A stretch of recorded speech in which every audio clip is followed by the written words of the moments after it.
Guinness book of world রেকর্ডসে জায়গা করে নিয়েছেন বাংলাদেশি স্কুল ছাত্র এইচ.এম. নাঈম রানা।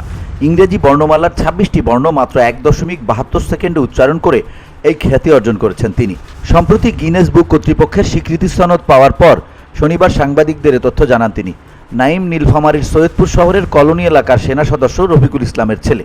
তিনি জানান, স্কুল শিক্ষকদের অনুপ্রেরণায় ইংরেজি ২৬টি বর্ণ দ্রুত সময়ে উচ্চারণের অনুশীলন করেছিলেন তিনি।